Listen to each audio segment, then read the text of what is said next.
I was breaking up an old bathtub on my driveway when something fell out of it, wrapped in plastic, cash, a cheap phone I had never seen before, and a folded piece of paper with my own name on it. I'm 62 years old. I've been married to the same woman for 19 years. And in the next 10 seconds, I realized she had been planning to take everything from me. My name is Walter Hayes. I live in a quiet neighborhood in Phoenix, Arizona. And what I'm about to tell you actually started as a small surprise for my wife. A brand new bathtub to replace the old one she always complained about.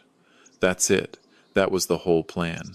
I had no idea that Bathtub had been hiding something inside it for months, maybe longer.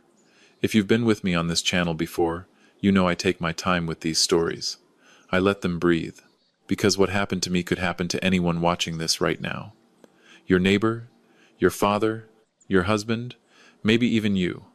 So pour yourself something to drink, get comfortable, and listen carefully, because the smallest sound, a soft rustle of plastic against broken porcelain, can change a man's entire life in a single afternoon. And mine changed at exactly 2:17 in the afternoon on a Tuesday in July. I didn't even pick the bundle up right away. I just stood there in my own driveway, staring at that cracked tub like it had whispered something at me from the inside. You spend 19 years in a house, you think you know every floorboard, every drawer that sticks, every wall that creaks, when the AC kicks on at 3 in the morning. That bathtub had been sitting in my master bathroom longer than my marriage. Cream-colored, chipped at the edges, a faint rust-ring no amount of bleach could lift. Karen used to mention it every couple of months, said it made the whole bathroom feel old, said walking into it made her feel old. So I figured I'd surprise her. That was all this was supposed to be. A surprise. Karen had flown out to San Diego 3 days earlier for a corporate training session. She works in claims processing for a regional insurance firm. Numbers all day. Spreadsheets. Subrogation files. The kind of work where every comma matters. She'd been wound tight for months. Coming home late. Phone always face down on the counter. I figured when she walked back through that door, it'd be nice if just one thing in her world felt easier. I'm not the kind of man who buys roses on a Tuesday. Never have been. But I fix things. I always have. Broken faucet, busted disposal, leaking water heater. That's how I show love.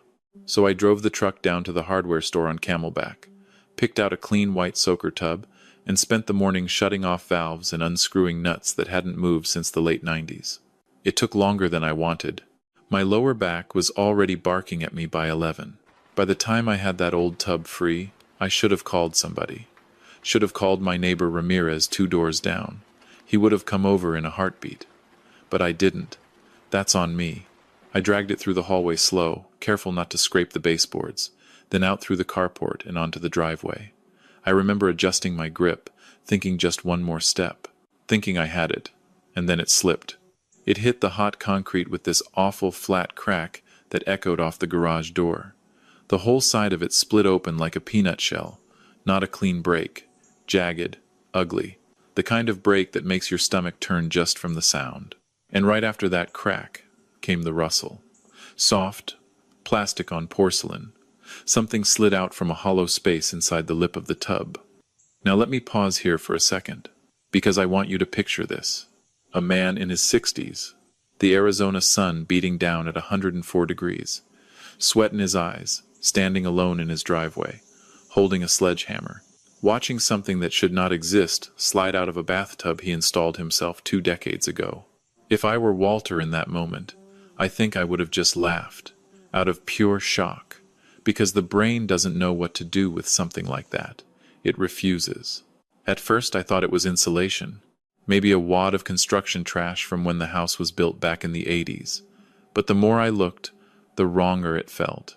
It was wrapped too tight, tucked too deep, placed. I set the hammer down on the concrete and crouched, my knees popping like always.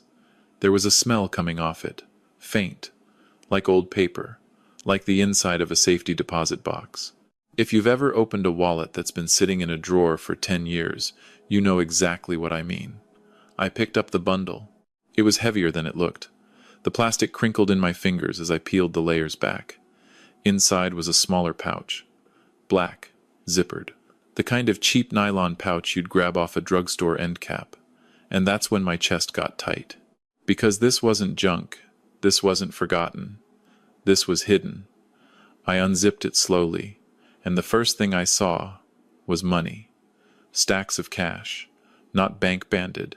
Just rubber banded. Hundreds, mostly. Maybe $7,000, $8,000. I didn't count it right then. I didn't need to. Underneath the money was a phone. A flip-style cheap thing. No case. No personalization. The kind of phone you buy with cash at a gas station and never register. And underneath the phone, a single folded sheet of printer paper. Typed. Not handwritten. The very top of the page had one word on it. Timeline. I sank back onto my heels right there in the driveway, the hot concrete burning through my jeans. My hands felt cold. In Phoenix. In July. They felt cold. Now look, I want to be honest with you. If I had been Walter in that exact moment, my first instinct would have been to throw all of it in the trash and pretend I never saw it.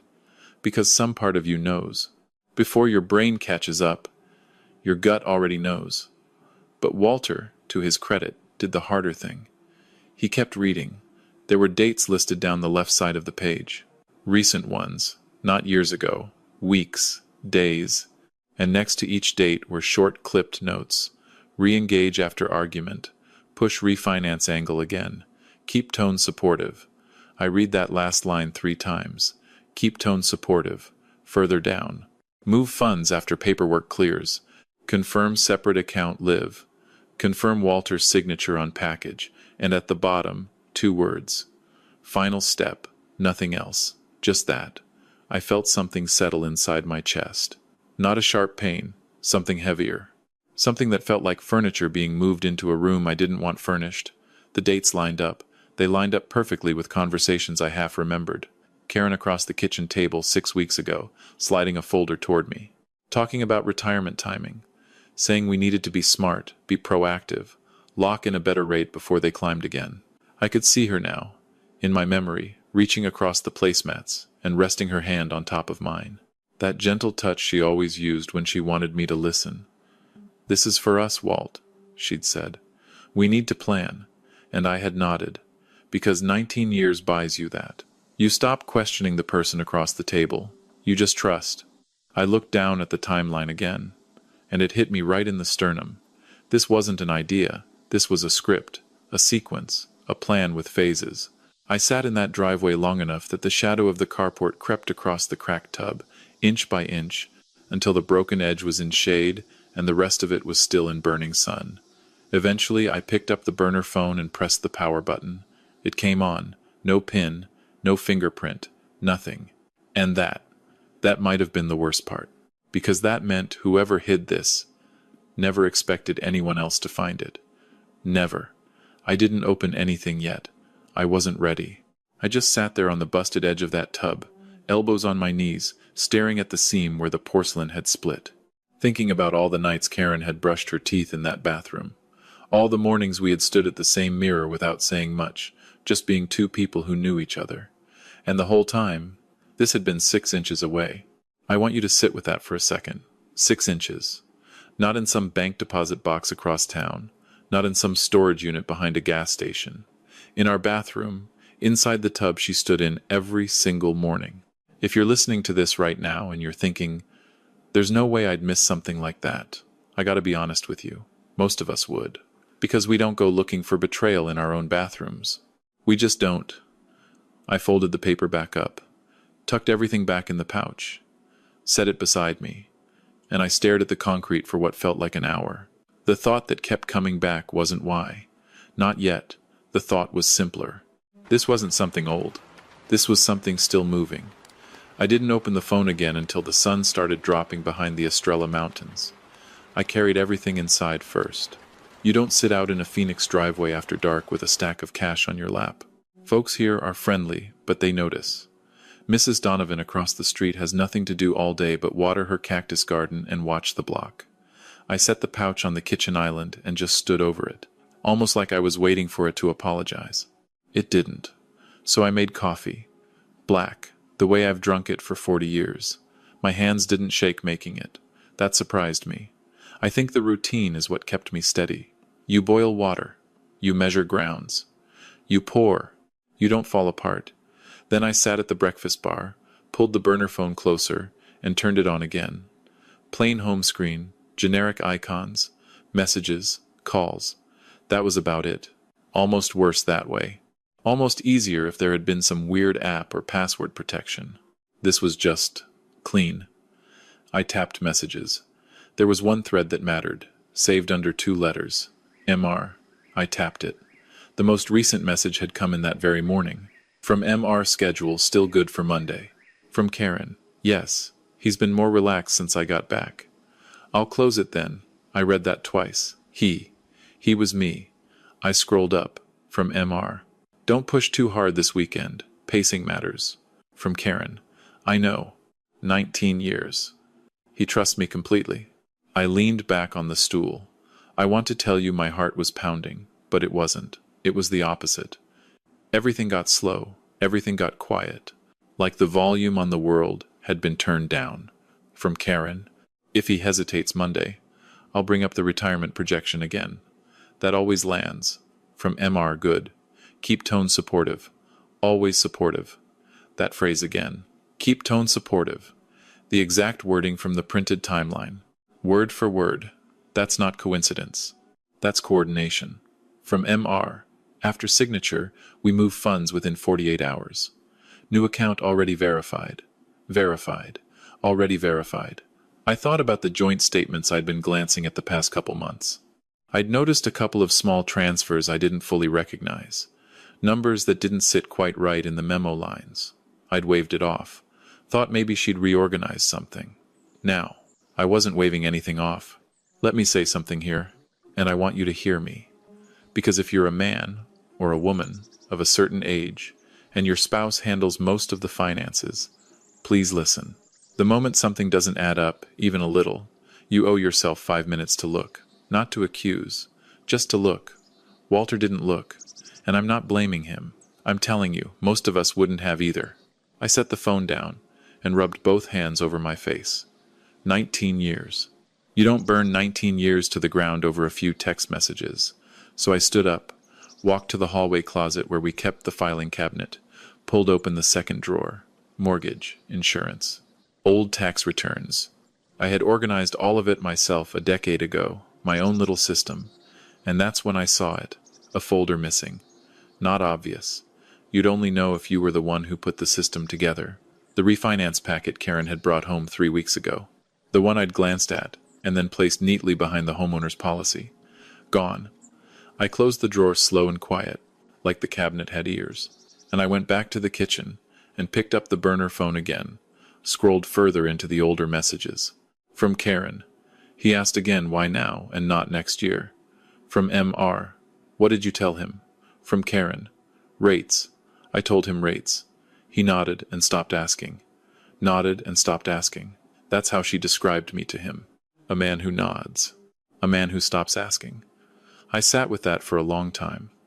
And here's the thing I want you to understand. Walter wasn't just hurt. He was being inventoried. He was being described, in real time, to a stranger. Like a problem to be managed. If you've ever been talked about behind your back, even in a small way, you know how that hollows you out. Now multiply that by 19 years. Multiply that by the woman who slept beside you. I set the phone down and stared out the kitchen window above the sink. The sky over the desert was that deep tangerine pink phoenix gets right before night. Cicadas going in the oleander hedge. Somebody's pool pump kicking on next door. Everything outside looked normal. Inside that little phone, nothing was.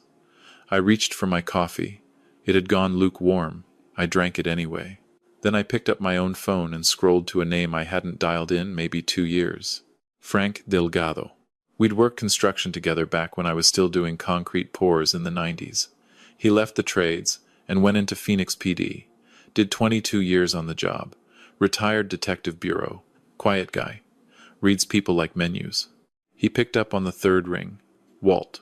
Everything all right? I almost said yes. The lie was right there in my throat, easy as breathing. Then I looked at the burner phone on the counter. No, Frank, I said. Not really. There was a pause on his end. Not a long one. just enough to know he was already shifting gears. "Talk to me, brother," so I told him. "Not all of it. Just enough. The tub, the pouch, the phone, the timeline." He didn't interrupt. Not once. When I read him the line about keep tone supportive, I heard him exhale slow, the kind of exhale that means someone is putting puzzle pieces together they've seen before. "Walt, listen to me," he said. "You sure of what you're reading, word for word?" "I'm holding it right now, Frank."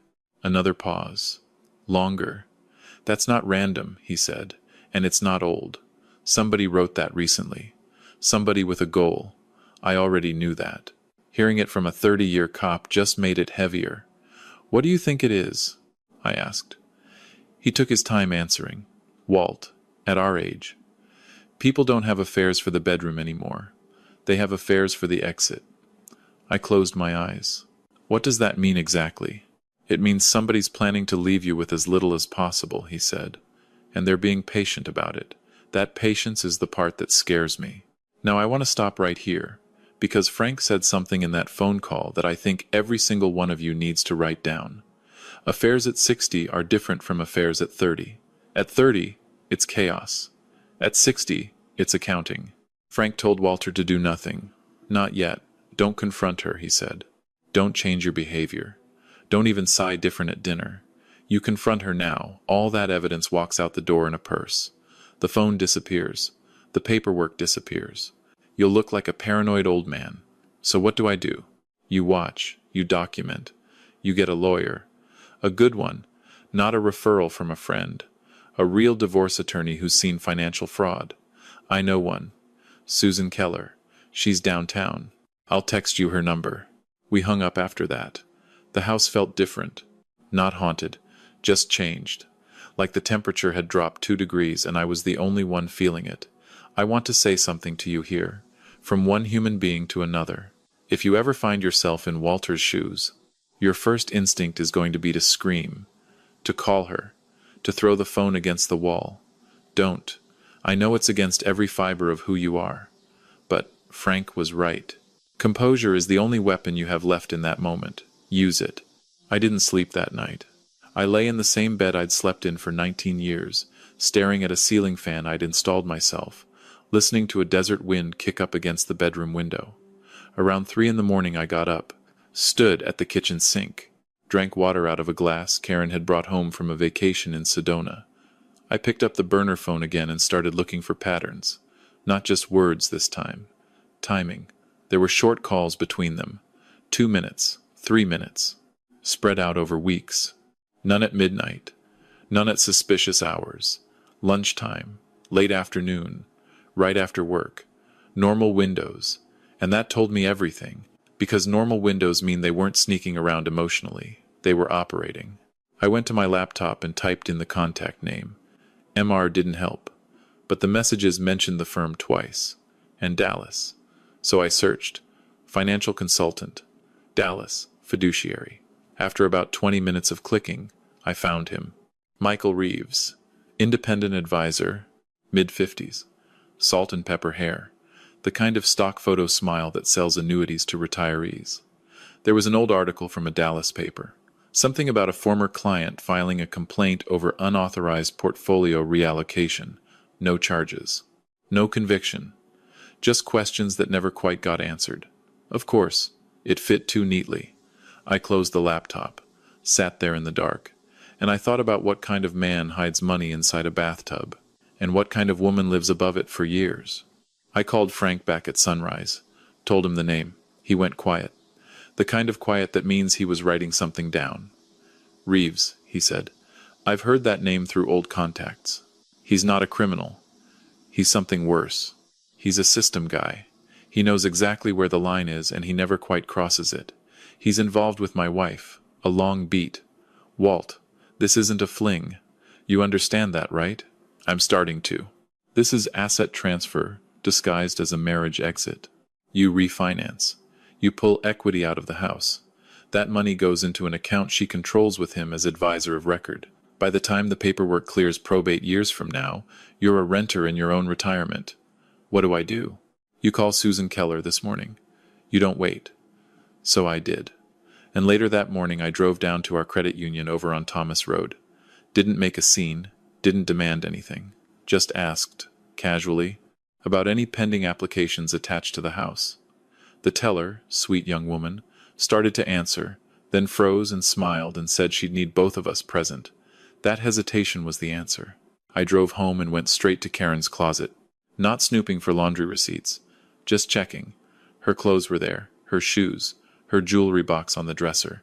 I opened it. Top tray, normal. Bottom compartment, empty. There had been something there. A small velvet pouch I'd given her on our 10th anniversary. Gone.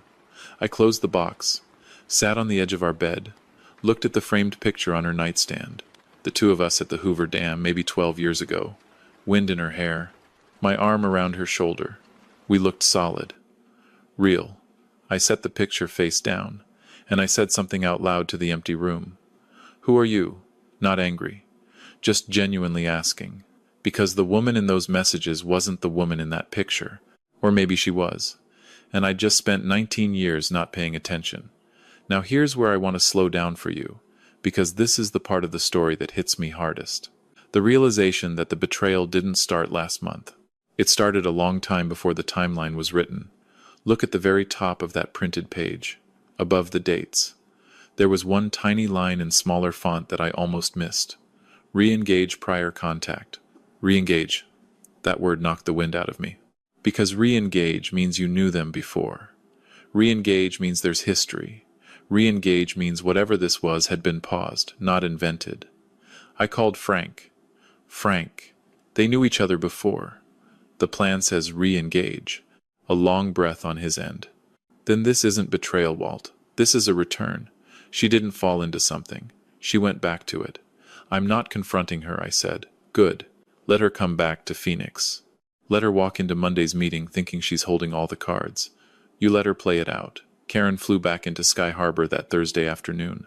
I was standing at the kitchen island when I heard the rental car pull into the driveway. Same little double tap on the brakes she's done for 19 years. Some habits don't lie, even when the person does. I had everything put away. The pouch, the burner, the timeline. The folder of evidence I'd been quietly building with Susan Keller all week. I'd taken every single message off that phone, photographed it, backed it up, time-stamped it. Notarized copies sat in a safe deposit box across town in my sister's name. The new bathtub still sat in the garage. I hadn't installed it. Felt wrong to. Front door opened. Walt? In the kitchen, Hon. She rolled her suitcase in behind her. Hair up in that loose clip she always wears on travel days. Lightweight cardigan. Same Karen. That was the worst part of the whole week.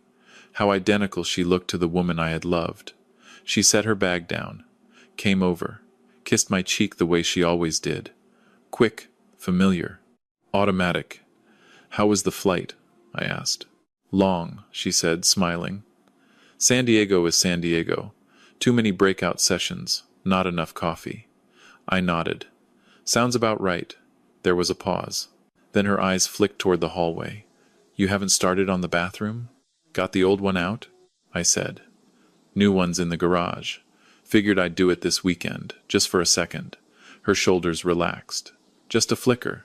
If I hadn't been watching for it, I would have missed it entirely. No rush, she said. No rush at all. We had dinner that night like nothing was different. Grilled chicken, some rice, salad. The fork would clink against her plate. She'd take a sip of water. Set the glass down too carefully. Her phone vibrated face down on the table. She didn't even glance at it. And I knew exactly which phone was buzzing, because in my pocket the burner I'd been carrying all week buzzed too. Same instant. Different pattern. I didn't react. I reached for the salt. After dinner she asked if I'd thought any more about the refinance. I have, I said. I think we should sit down with somebody and look at the numbers. Her whole body softened. She tried to hide it. She couldn't quite. Actually, she said, I already reached out to a friend from the San Diego conference. He does this for a living. Specializes in retirement-age homeowners. Michael Reeves. He's flying in Monday. Monday works, I said.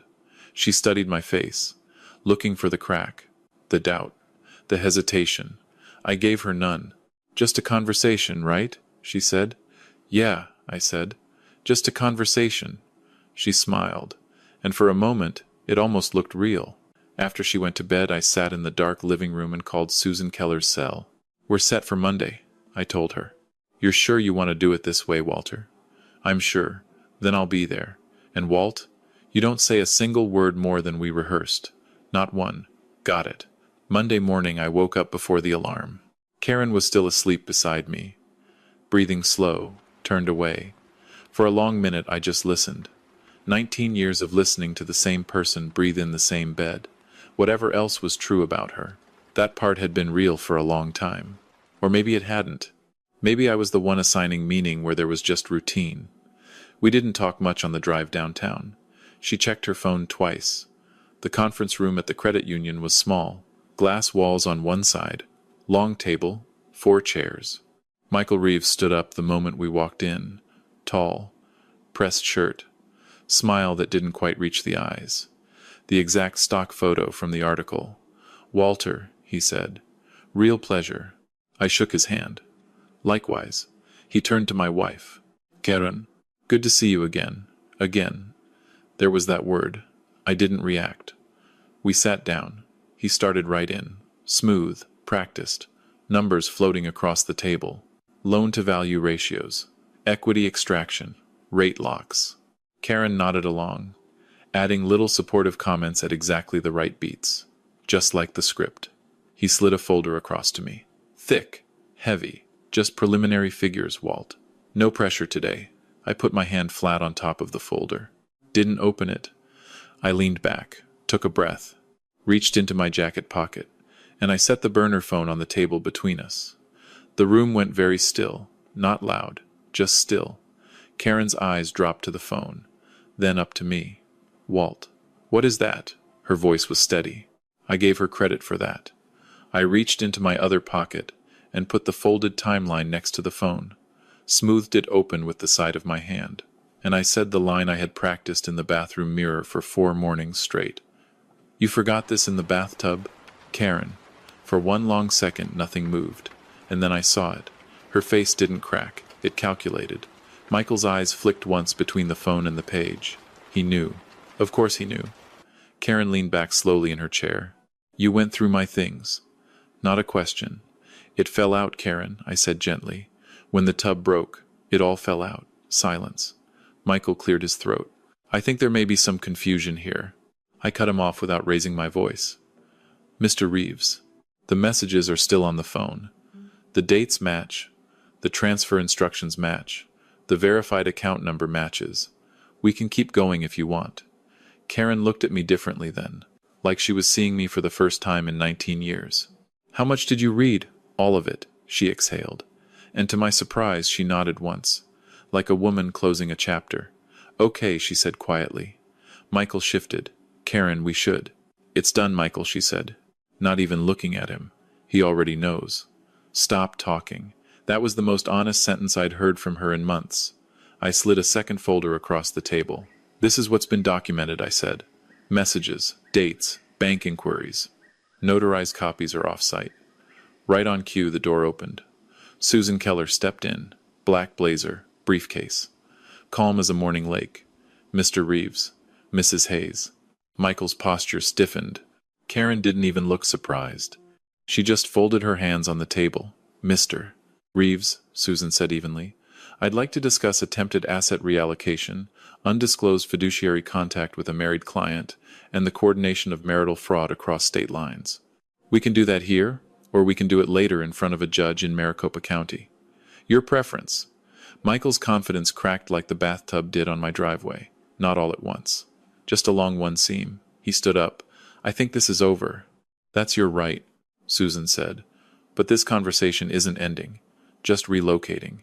He walked out, just left her there. She didn't even watch him go. She just kept her eyes on me. "You planned this." I shook my head slowly. "No, Karen, you did." I just stopped sleeping through it. Something behind her face fell. Whatever was left of the woman I married. Not the calculator. The woman, maybe just a sliver of her, was still in there. "What happens now?" she asked. "Now everything stops," I said. "Every transfer, every signature, every step on that timeline. It all stops today." She nodded once, picked up her purse, and she walked out of that conference room without another word. I didn't follow her. Didn't need to. A few weeks later, the house felt quiet again. But it was a different kind of quiet. Cleaner, lighter. The new bathtub was finally installed. White. Simple. Nothing fancy. I stood in the doorway one morning with my coffee, looking at it, thinking about how something so small can split open something so big. And here's where I want to talk to you directly, friend to friend. Because this story, as wild as it sounds, is not rare. It's happening in quiet houses all over this country. I want to tell you what this teaches us. The mistake most people make is assuming that loyalty is permanent. It isn't. Loyalty is renewed every single year by both people. The day one person stops renewing it, the marriage becomes a performance. And in America, especially after 50, financial betrayal is one of the fastest growing forms of elder harm. The AARP has been warning about it for years. Refinancing scams, deed transfers, quitclaim signatures buried inside refinance packets. Your local Adult Protective Services office actually handles these cases. So does the Consumer Financial Protection Bureau. If something feels off in your finances, you can request a free credit freeze through Equifax, Experian, and TransUnion. You can pull your home title from your county recorder for under $20. You can file an alert on your Social Security number. These are tools nobody tells you about until it's too late. So let me give you one specific thing to do this week. Pull your last 3 bank statements. Read every single line item. Not the totals, the line items. If anything, even one transfer doesn't make sense to you, ask, out loud, to the person in your life who handles the money. You are allowed to ask. You are not paranoid. You are awake. And ask yourself this question tonight before you go to sleep. If something happened to me tomorrow, do I actually know where my own money is? If you don't know the answer, that's the answer. If you've ever found yourself in a situation like Walter's, if your gut has been telling you something for months, and you've been pushing it down because it's easier, please listen to it. If you're a son or daughter watching your aging parent get pulled into financial decisions that don't add up, step in. Gently, but step in. If you're someone who handles all the finances in your relationship and you've been carrying that weight alone, bring your partner in. Show them everything. Transparency is love at 60. If you're listening to this in the car on the way home from work and you're tired and you're thinking, not me, not us, that's exactly what Walter thought too. 3 days before a bathtub fell on his driveway. And if you're someone who's already lost a lot to someone you trusted, please hear me. It is not your fault. You loved correctly. They acted incorrectly. Those are 2 different things. So before I let you go, I want to hear from you. Comment 1 if you think Walter handled this exactly right. Comment 2 if you think Karen deserved a chance to explain herself privately first. Comment 3 if you've ever found something in your own home that changed how you saw the person beside you. And right under your number, tell me where you're watching from, your city, your country, and what time it is for you right now. I genuinely read these. Phoenix at sunset is my favorite, but I love hearing from a kitchen in Ohio at midnight or a porch in Texas at sunrise. Tell me where you are. If this story moved you in any way, pause for 1 second and hit that like button. It tells the algorithm to show this story to someone who needs to hear it tonight. Maybe a Walter who's about to install a bathtub. Maybe a Karen who's about to make a choice she can't undo. Subscribe to the channel and turn on the bell, because every week I tell stories like this. Real human stories about trust, betrayal, and the small sounds we should have listened to sooner. Disclaimer. This is a fictional story inspired by patterns I've seen in real elder fraud and financial betrayal cases reported across the United States. But it has been 100% rewritten by me here in Phoenix to avoid reused content and to honor the real people behind cases like these. Names, places, and details are entirely my own creation. If anything in this story matched your real life too closely, please reach out to a licensed attorney, your local Adult Protective Services, or the Consumer Financial Protection Bureau. You are not alone, and remember, sometimes the truth doesn't come crashing in. Sometimes it's just a soft, dry rustle, plastic sliding across broken porcelain. So pay attention, stay kind, stay awake, and I'll see you in the next story.